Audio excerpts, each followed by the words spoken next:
You know what's crazy? Everyone's obsessed with Bali. Instagram is flooded with it. Travel blogs won't shut up about it. And look, I get it. Bali is stunning. Those rice terraces, the beach clubs, the whole spiritual vibe. But here's something most travelers don't know, and honestly, it's going to change how you plan your next Southeast Asian trip forever. I spent 3 months bouncing between Bali and Malaysia, and what I discovered in Malaysia literally made me cancel my return flight to Bali. And no, this isn't another one of those hidden gem videos where I'm going to tell you about some random village nobody cares about. What Malaysia has is something so significant that once you understand it, you'll wonder why the entire internet has been keeping this quiet. But before I reveal what that is, let me tell you about my first week in Bali because this is important. I was staying in Canggu, right? Morning coffee overlooking the ocean, sunset at Tanah Lot, the whole dream. I'm watching everyone around me living their best life, and I'm thinking this is it. This is peak travel. Then my credit card statement came in. 5 days in Bali and I had somehow spent what I usually spend in 3 weeks in other parts of Asia. And that's when I started questioning everything. So I flew to Malaysia. Specifically Penang first, because I'd heard the food was good. And within 48 hours, something clicked that completely shifted my perspective. But I'm getting ahead of myself because what I'm about to tell you isn't just about one thing. It's about multiple factors that create this perfect storm of awesome that somehow flies completely under the radar. Let's talk about what Bali actually offers. Beautiful beaches, yes. Incredible temples, absolutely.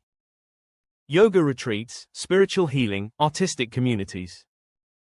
You've got Ubud for culture, Seminyak for luxury, Uluwatu for those clifftop views. The Balinese people are genuinely warm and welcoming. Rice terraces that look like they're painted. And that whole digital nomad scene where you can work from a cafe with the best view of your life. I'm not here to trash Bali. That's not the point. But here's where it gets interesting. Everything I just described, Malaysia has a version of it.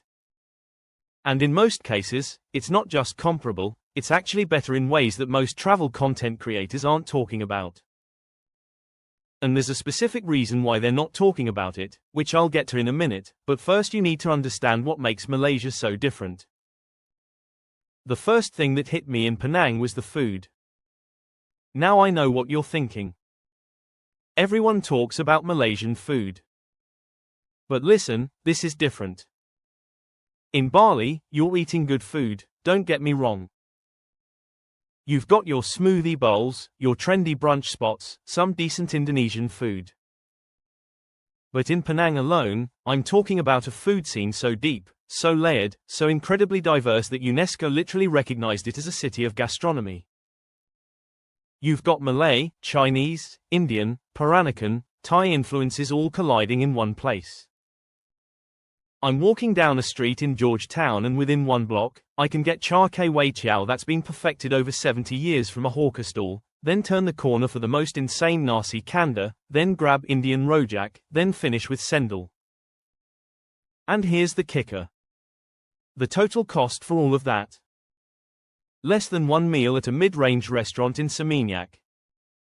But the food is just the entry point to understanding what Malaysia really has. Because what Bali has built its reputation on is this idea of diversity within simplicity. It's one island, predominantly Hindu, with a unified cultural identity. Beautiful, cohesive, easy to understand. Malaysia took a completely different approach. This country decided to be 3 major ethnicities, multiple religions, countless regional cultures, all somehow coexisting in relative harmony. And the result is something most travelers completely miss because they're too busy chasing the next Instagram shot. Think about it this way. In Bali, you can see temples. Stunning temples. In Malaysia, you can see Hindu temples with massive golden statues, Chinese temples with intricate architecture, Islamic mosques with breathtaking geometric designs, Buddhist temples tucked into limestone caves, and Christian churches built during colonial times. All of this within the same city sometimes. And each one represents a living, breathing community that's been there for generations. But wait, because it goes deeper than just religious diversity. The cultural fusion in Malaysia has created things that literally don't exist anywhere else in the world. Take Peranakan culture.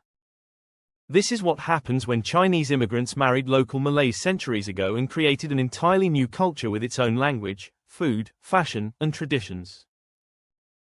You can visit Peranakan museums in Malacca and see artifacts that tell a story of cultural fusion that's so unique, so specific to this region, that you can't experience it anywhere else on Earth. Now let me tell you what Malaysia has that made me completely rethink the Bali comparison. Nature. I know that sounds basic, but hear me out. Bali has beaches and rice terraces. Gorgeous, no argument. Malaysia has some of the oldest rainforests on the planet. I'm talking 130 million years old. Rainforests where you can see orangutans, pygmy elephants, proboscis monkeys, and sun bears in their actual natural habitat, not in some sanctuary. I went to Borneo, which is part of Malaysia if you didn't know, and I'm trekking through Danam Valley. This rainforest is so pristine, so untouched, that scientists are still discovering new species there. I'm watching a clouded leopard from a canopy walkway at sunrise, and I'm realizing that this experience is so far beyond anything Bali offers in terms of wildlife that it's almost unfair to compare them. But most people don't even know this exists because everyone's algorithm is feeding them Bali content. Then there are the islands. Oh, you thought Malaysia doesn't have islands? Let me tell you about the Perhentian Islands.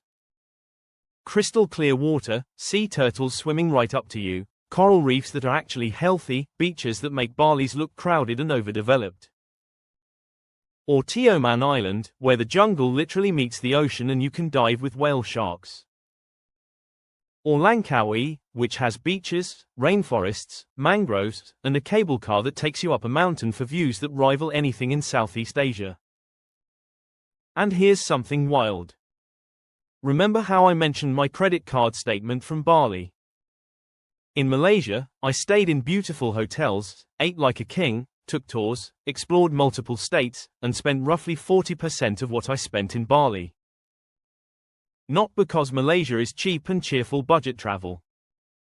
No, because the value proposition is completely different. You're getting luxury at mid-range prices, and mid-range at budget prices. I stayed at a 5-star resort in Langkawi with a private beach, infinity pool, and spa. The cost for 3 nights was less than 1 night at a comparable place in Seminyak. I'm sitting there thinking, how is this possible? And the answer is actually pretty simple. Malaysia hasn't been overrun by mass tourism yet. The infrastructure is there, the quality is there, but the prices haven't inflated to match global tourist expectations. But let's talk about cities because this is where Malaysia really flexes. Kuala Lumpur is a proper modern metropolis. You've got the Petronas Towers, which were the tallest buildings in the world. You've got a metro system that actually works. Shopping malls that make Dubai jealous. Street food markets at night. Rooftop bars with skyline views. Museums, galleries, parks. And all of this is accessible and affordable. Compare that to Bali's cities. Denpasar is fine, but it's not somewhere you'd plan to spend days exploring. Ubud is lovely, but it's a town, not a city. What Malaysia offers is the full spectrum. You want beach life? Done. You want mountain highlands with tea plantations and cool weather? Cameron Highlands and Kundasang. You want cultural heritage? Malacca and Georgetown are UNESCO World Heritage Sites. You want modern urban experience? KL and Penang deliver. You want wilderness adventure? Borneo is waiting. And here's the thing that really gets me: the ease of travel within Malaysia. Bali is one island. You've seen the main spots, you've kind of seen it all. Malaysia is Peninsular Malaysia plus Borneo. That's thousands of kilometers of different experiences. And the domestic flight network is so cheap and efficient that you can be in Kuala Lumpur in the morning and on a beach in Kota Kinabalu by afternoon for like $30. Let's talk about something most travel videos ignore: the actual experience of being a traveler. In Bali, especially the popular areas, there's this underlying tension. Touts are everywhere. Traffic is genuinely terrible. Some beaches are covered in trash. The over-tourism is creating real problems. And increasingly, there's this weird dynamic where everything is designed for tourists, which sounds good until you realize you're living in a bubble separated from real local life. In Malaysia, you're experiencing a country that's going about its business with or without tourists. You're not just seeing a performance of culture, you're seeing actual culture. I'm in a mamak stall at midnight in KL watching locals gather for roti canai and teh tarik, discussing politics and football.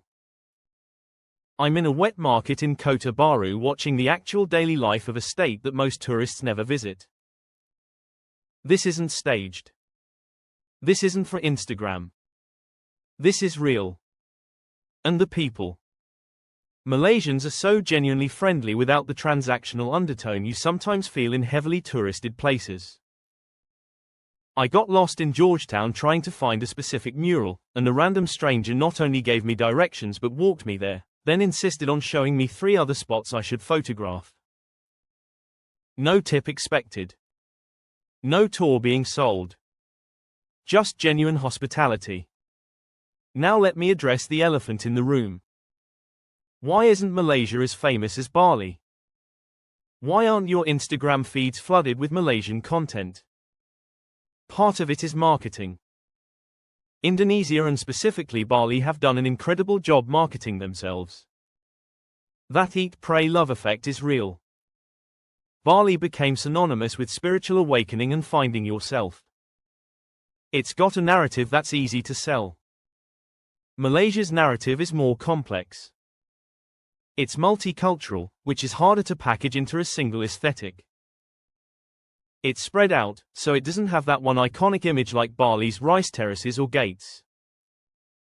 And honestly, Malaysia hasn't pushed tourism as aggressively because the economy is more diversified.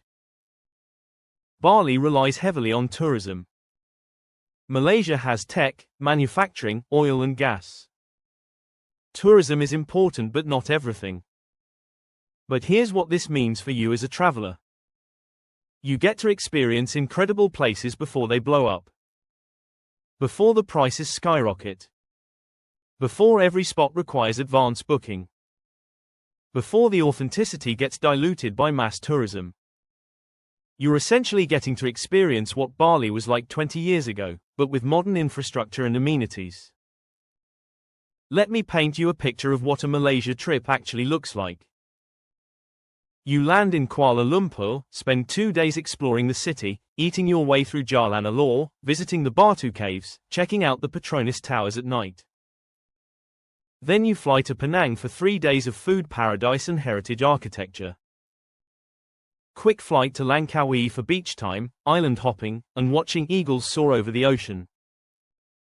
Then if you have time, you hop over to Borneo. Maybe Kota Kinabalu for Mount Kinabalu and islands, or Kuching for orangutan sanctuaries and rainforest lodges. That's 2 weeks covering more diversity than most people experience in 6 months of travel. Different climates, different cultures, different ecosystems, different cuisines. And you're doing all of this without breaking the bank, without fighting through crowds at every turn, without feeling like you're just another tourist checking boxes.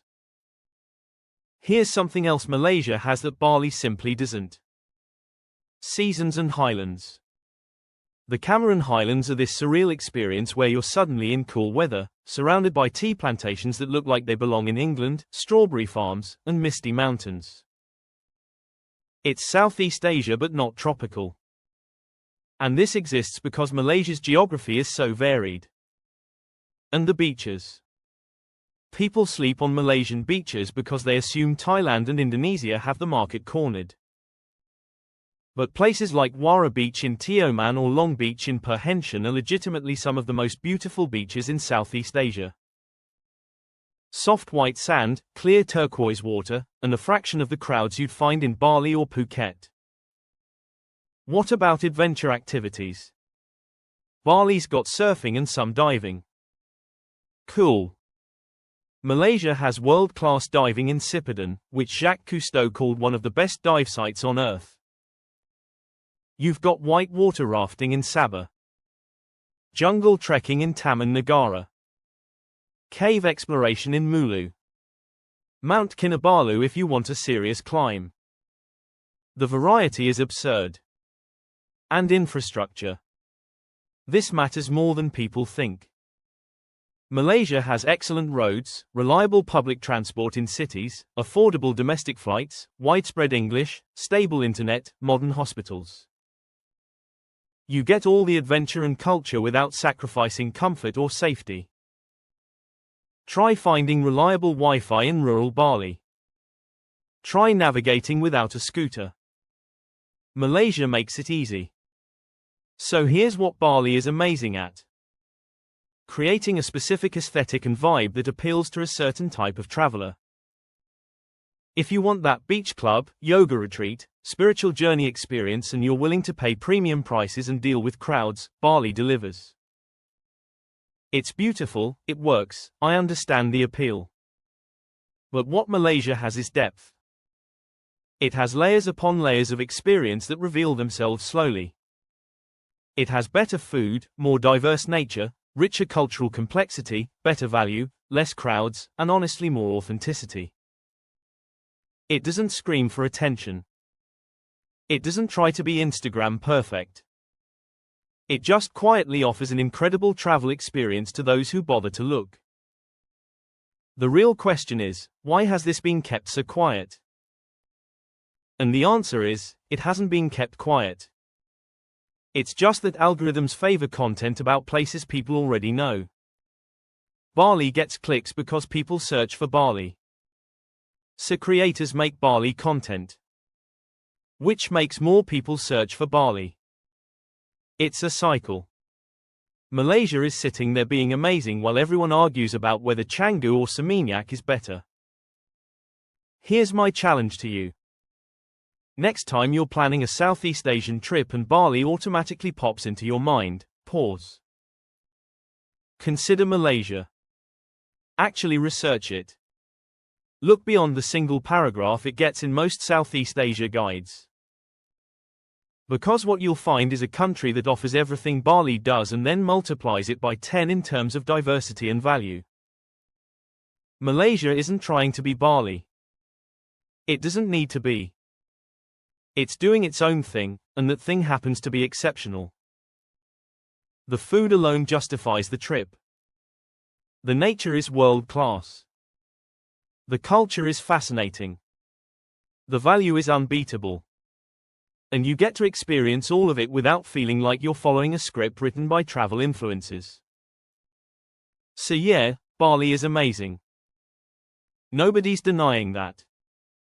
But Malaysia has something that changes the entire conversation about where you should actually spend your time and money in Southeast Asia.